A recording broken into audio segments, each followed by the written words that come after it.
The Hitchhiker's Guide to the Galaxy is a space comedy about a human and an alien. I have not seen it. I have just read about it. So I'm not recommending you see it. I don't know whether it's a good movie to see or not. Maybe some of you have.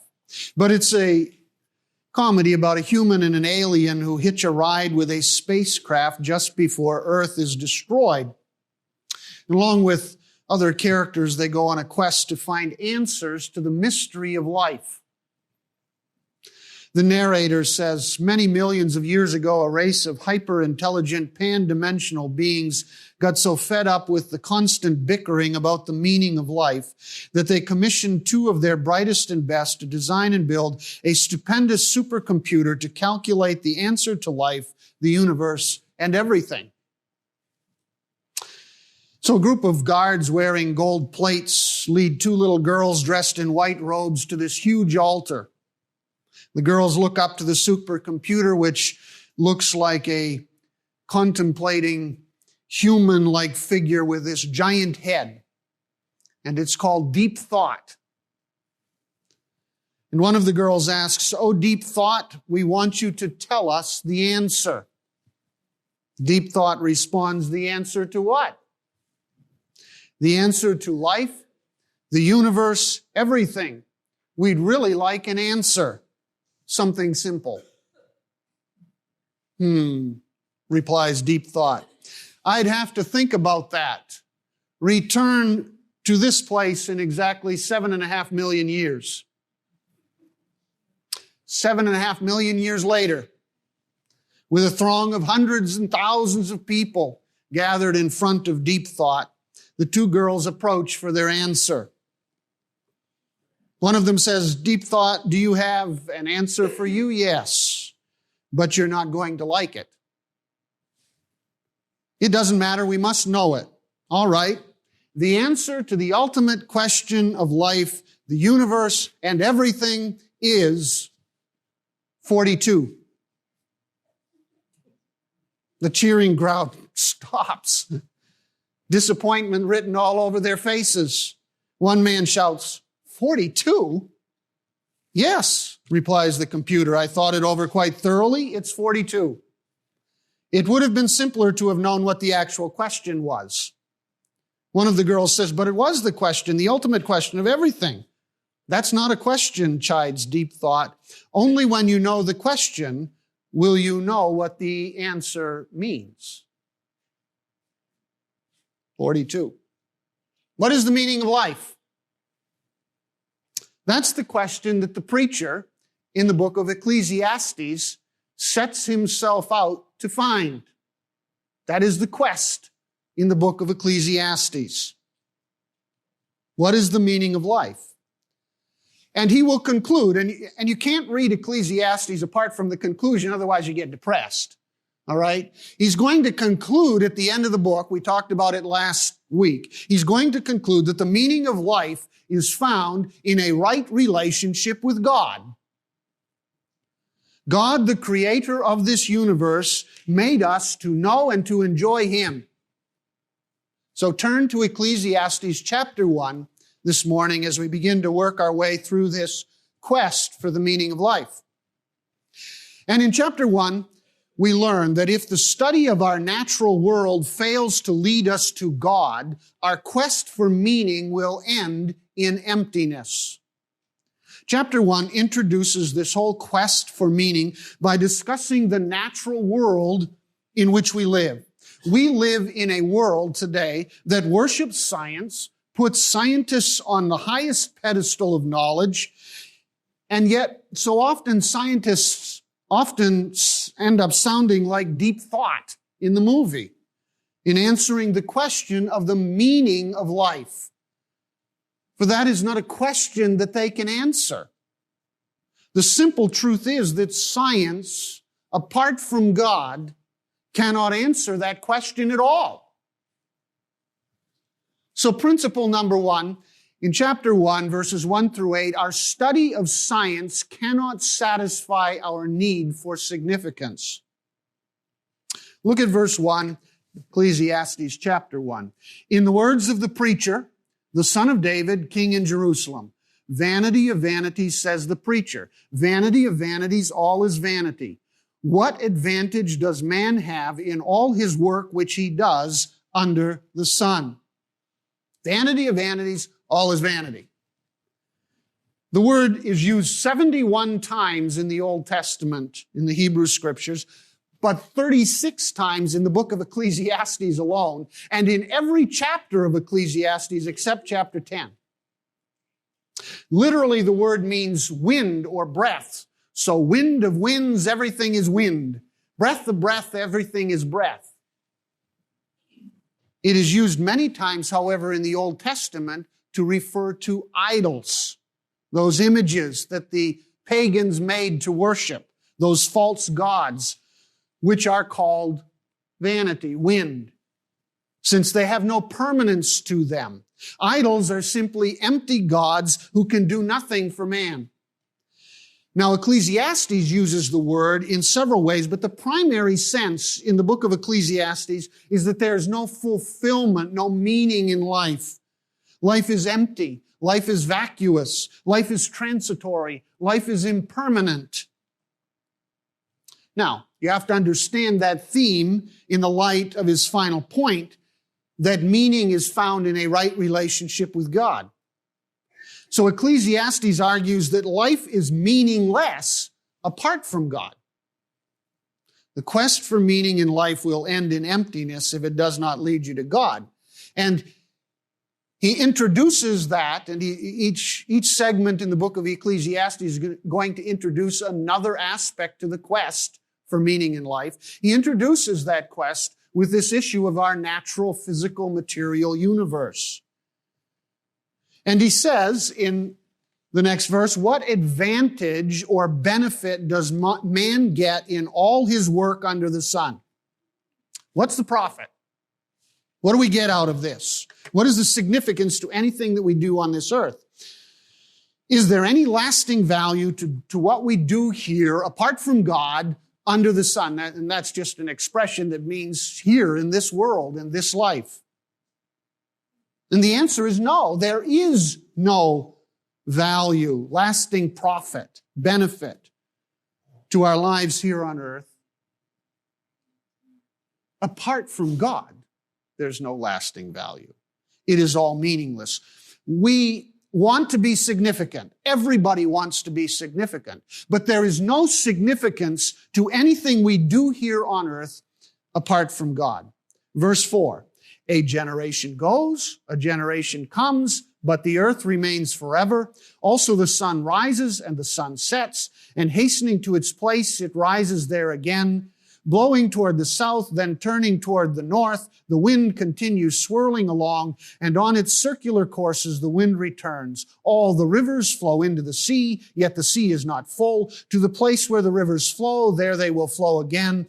All things are wearisome. Man is not able to tell it, to talk about it. The eye is not satisfied with seeing, nor is the ear filled with the hearing. Generation after generation of humans have lived and died on this earth. But the earth continues on as if each generation never existed.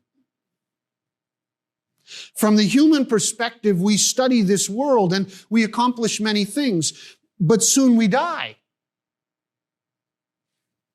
And the earth continues after us as if we didn't live. No wonder humans have come to worship the earth, the cosmos, or the universe in which we live. I mean, primitive peoples long ago worshiped the sun or the moon as gods. Idol worship. That's why idols were called vanity. But folks, some environmentalists today are not much different when they speak of nature in almost religious terms. This worldview is reflected in one very sad news story that appeared last year, early 2009. The story called attention to an increase in the number of suicides that occurred in U.S. national parks in 2008. there was a marked increase in suicides around the country occurring in national parks. The article cited several examples of people who had committed suicide that year in one of the national parks, including this one, a 65-year-old university biology professor who, quote, disappeared into Utah's Canyonlands National Park, telling relatives in a note he was returning body and soul to nature. Returning body and soul to nature. Now, as Christians, we certainly understand the concept of our bodies going back into this material world. I mean, ashes to ashes, dust to dust, right? Our bodies go back into this world, into this physical material world. We understand that at death. And we certainly understand that we have an obligation to care for this creative work of God, this world in which we live. But this man thought of death as his way to return his soul to the earth. Did you catch that? His immaterial being to nature. This is idolatry. This is vanity. Vanity of vanities in the guise of naturalism or nature worship. On the other end of that spectrum, many scientists have come to view this cosmos as the everlasting mother of life. The sun rises, the sun sets and rises again, just as it always has. Uniformitarianism is the foundation of modern science. The universe operates on fixed laws that have always operated that way and are observable.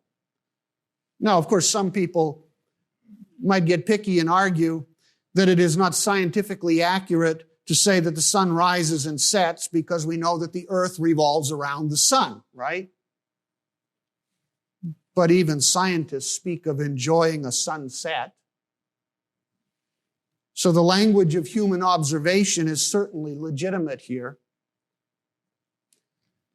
The philosophical foundation of atheistic science, modern science today, is that the universe operates according to the fixed laws of nature, which have remained the same since the beginning of time and are observable. And those patterns we can establish as scientific laws. So the wind blows south and north as it circles the earth. The science of meteorology is founded on the circulation of the atmosphere patterns that science can observe.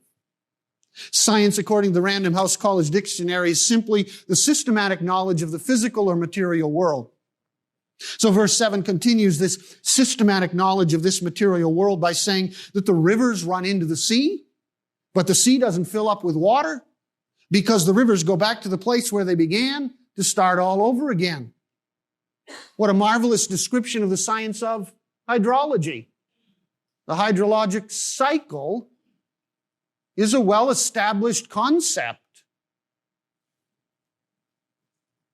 There's a never-ending cycle of water in our world. Water falls to the earth as rain flows to the sea or to the lakes, the great bodies of water through the rivers, only to evaporate from those great bodies back into the sky and fall again as precipitation.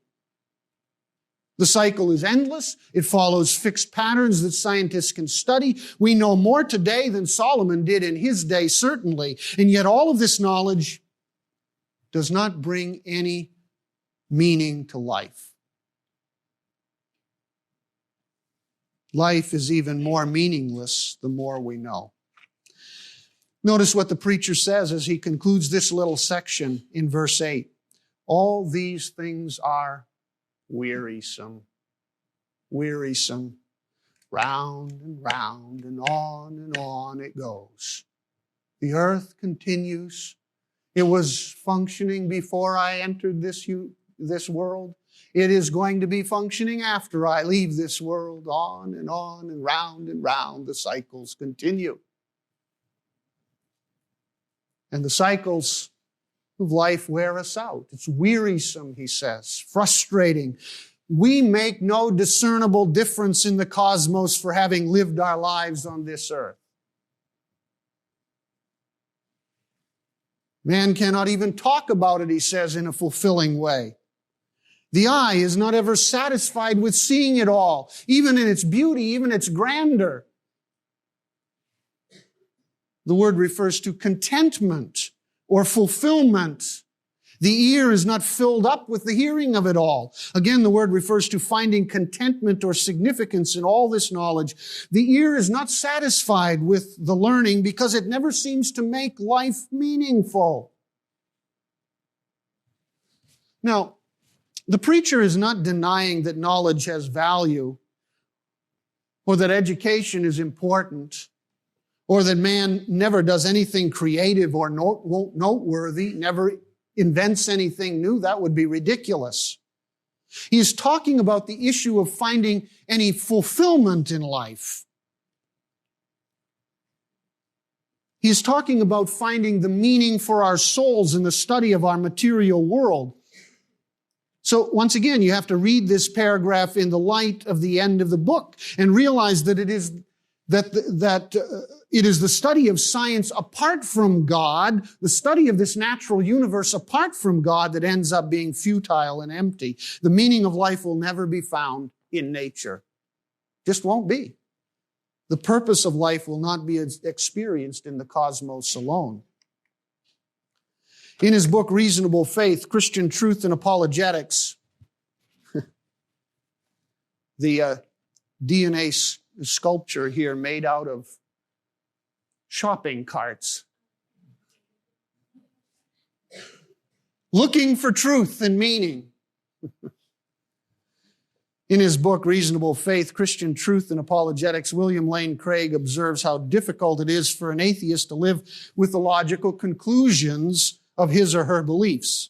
Unable to live in an impersonal universe in which everything is the product of blind chance, atheists sometimes begin to ascribe personality and motives to the physical processes themselves. For example, the brilliant Russian physicists Seldovich and Novikov, in contemplating the properties of the universe, ask, why did nature choose to create this sort of universe instead of another universe?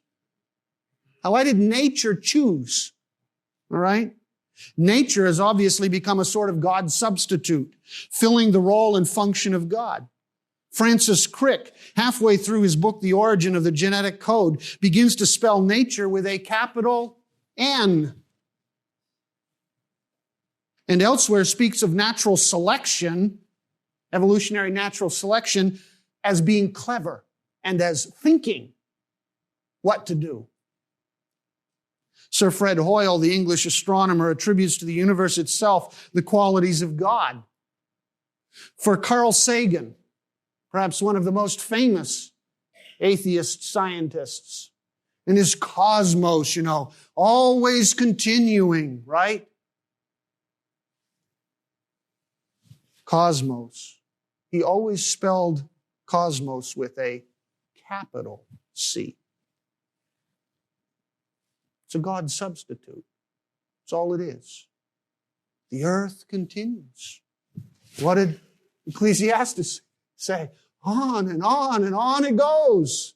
Cosmos. Worship the cosmos. Though these men profess, he writes, not to believe in God, they smuggle in a God substitute through the back door because they cannot bear to live in a universe in which everything is the chance result of impersonal forces. The God substitutes are everywhere. The idols in the Old Testament were vanities, wind, breath.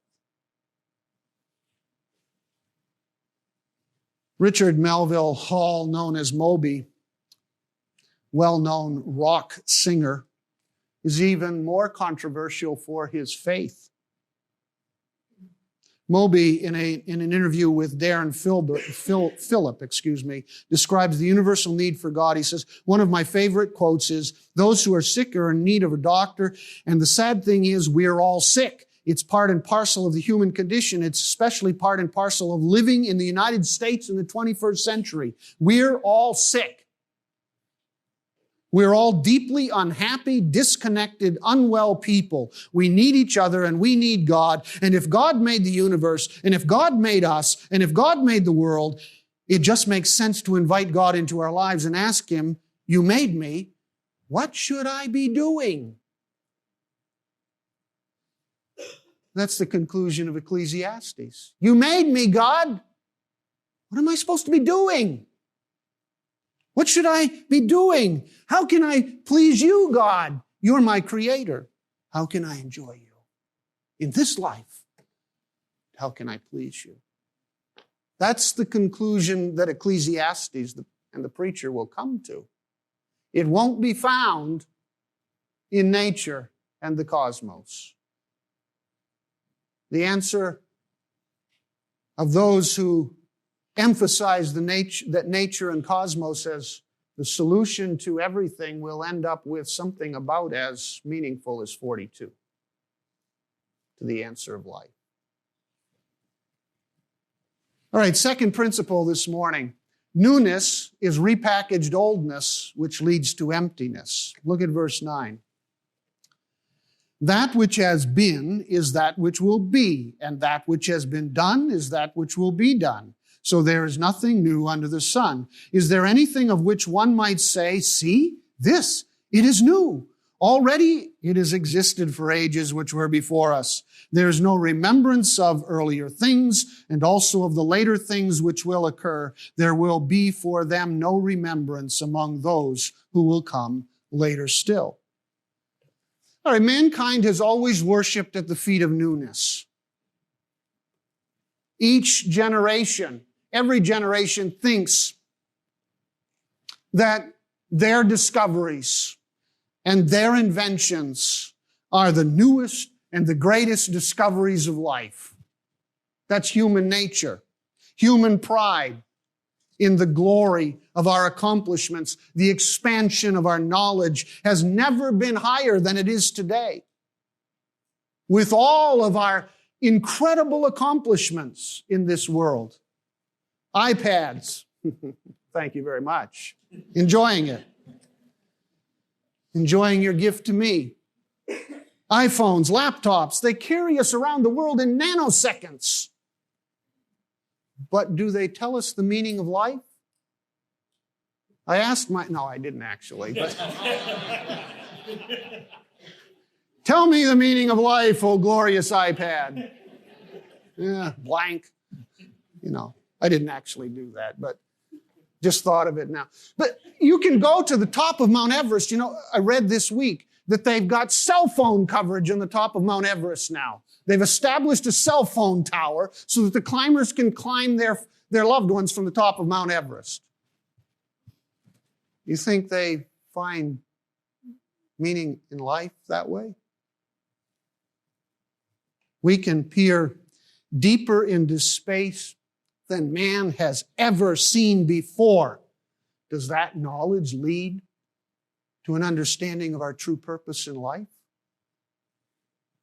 If we could cure cancer tomorrow and eliminate it from this earth, would we know the meaning of life? No. In fact, the preacher in these verses goes one step farther and he says, there is nothing new under the sun. Whatever has been is what will be too. Whatever has been done will be done in the future. Then he asks, is there anything that we can claim is new, which is really new? Is there any new thing that has not been done long ago? Is there anything you can point to and say, see, this is new? And he says, no. There's nothing new under the sun. Now, think about that for a minute. He doesn't mean that new discoveries are not made.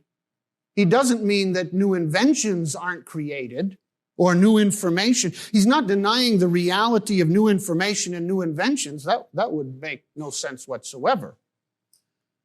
We are talking about newness in terms of the meaning of life. Does it bring you the meaning of life?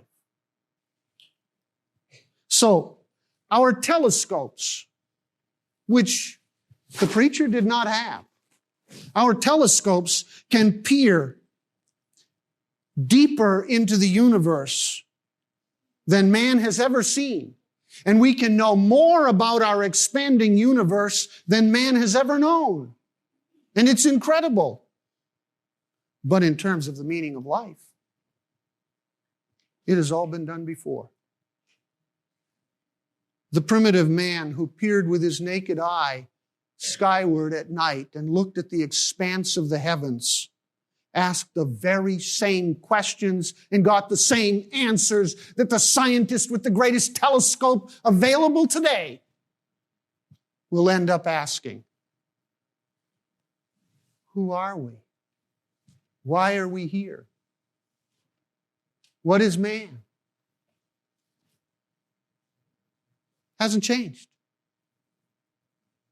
In that sense, there's nothing new under the sun. The reason we think that we have the newest and greatest knowledge is that we have no remembrance, he says, of the former things. Now, the New American Standard translates it better, I think, than the NIV, which talks about we've forgotten about the people who lived before. He's not talking about the people who lived before. He's talking about the things that people learned in the past. Because we don't remember those things that the ancients knew, we think it is all new and wonderful when it is really oldness repackaged to look new. In 1963, the detection of cosmic microwave background noise in the universe was one of, and is considered one of the greatest discoveries of the 20th century, because it is strong evidence that the universe had a definite beginning. Before this time, of course, many philosophers, scientists, including all the way back to Aristotle, believed the universe was eternal and always existed. The background noise of the universe is evidence of a beginning and is one of the fundamental proofs of what is popularly known as the Big Bang theory for the origin of this universe. That discovery in 1963 of the cosmic microwave background noise. Arno Penzias won a Nobel Prize for his co-discovery of that background noise in the universe. And he says, the creation of the universe is supported by all the observable data astronomy has produced so far. As a result, the people who reject the data can arguably be described as having a religious belief. Penzias thinks the most logical explanation of the universal background noise is a moment of discrete creation from nothing, and says the best data we have are exactly what I would have predicted had I nothing to go on but the 5 books of Moses, the Psalms, or the Bible as a whole. I could have predicted that from what was known back in the day of Moses, he says.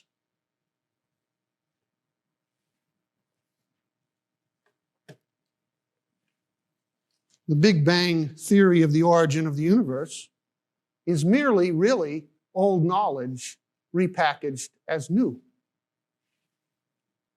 Apart from God as creator, of course. I can believe in the Big Bang. I just believe that God made the Big Bang.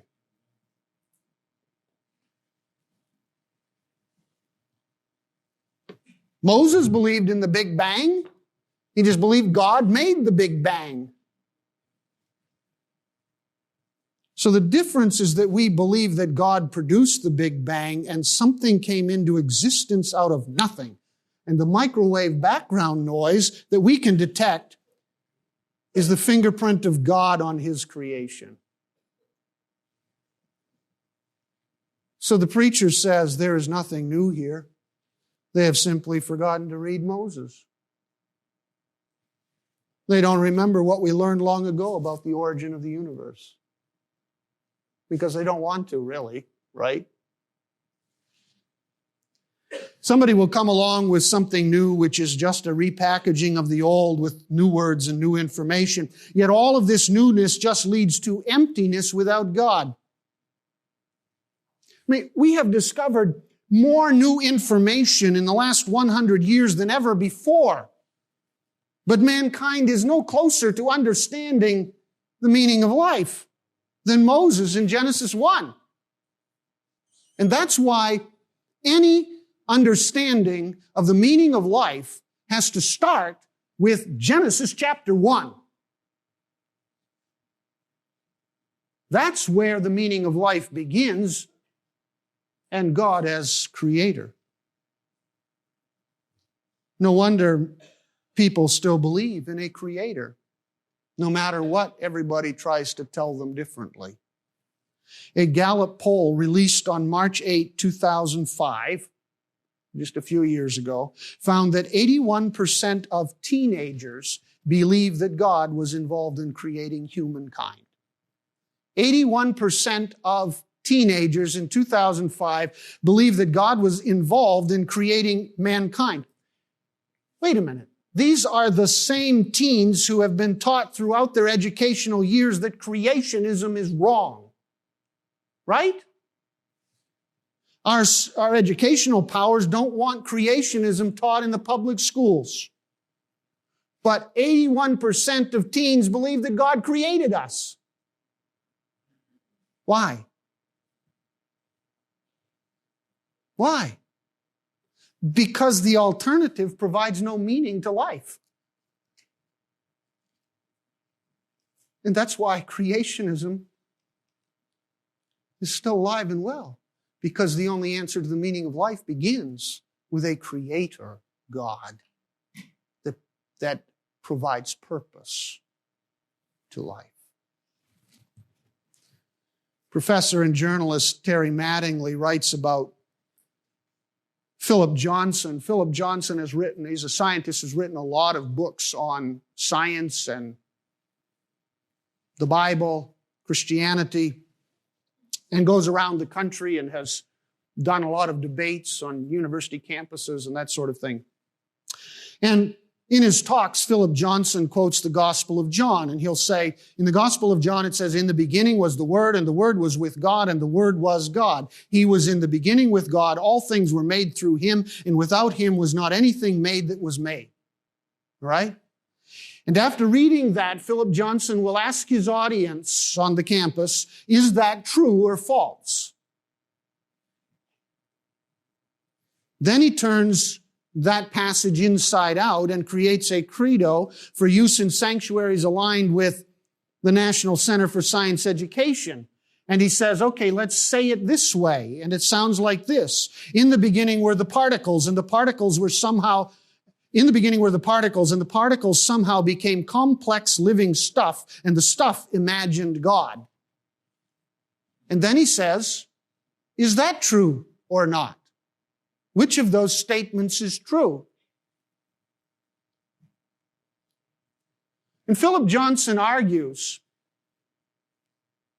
that today's debates over science, creation, morality are literally clashes between people who believe, on the one hand, that there is scientific evidence that God created man, and those who believe there is scientific evidence that man created God. And that's what it boils down to.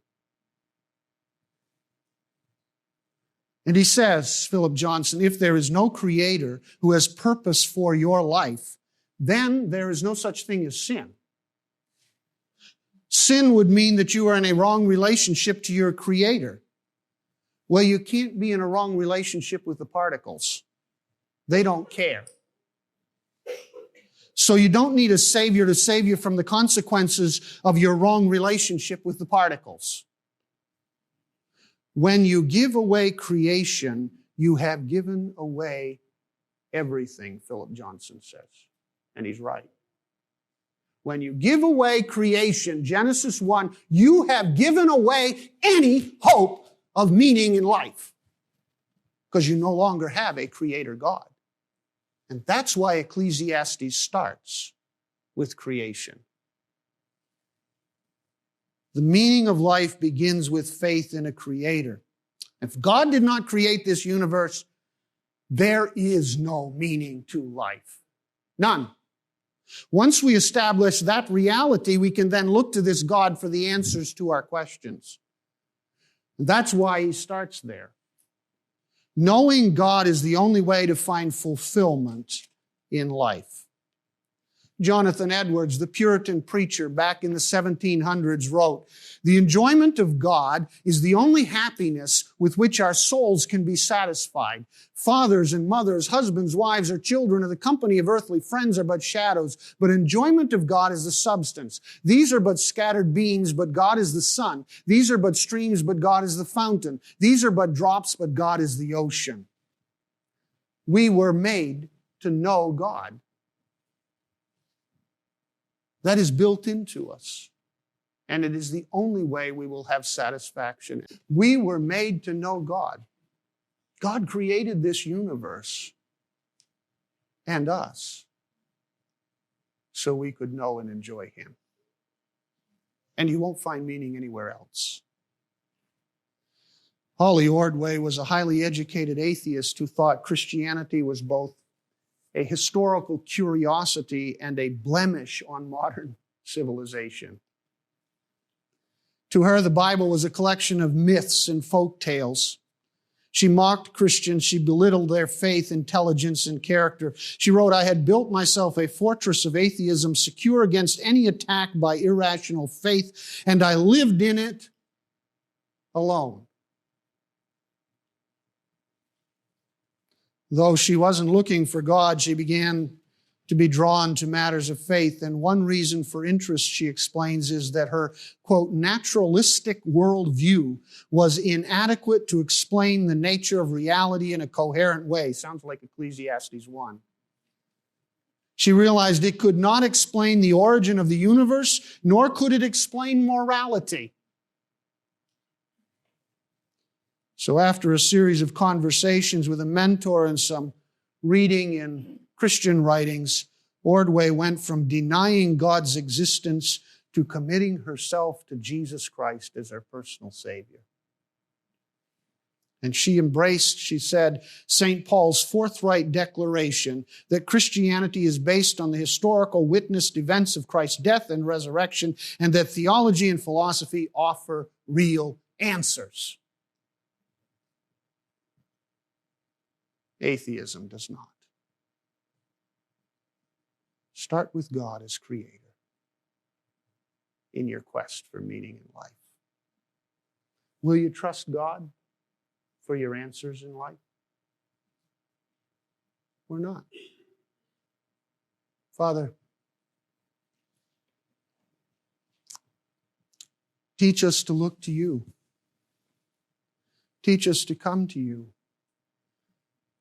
Teach us to know You through Jesus Christ, Your Son, and to find our purpose and meaning in life in pleasing and honoring You. In Jesus' name, amen.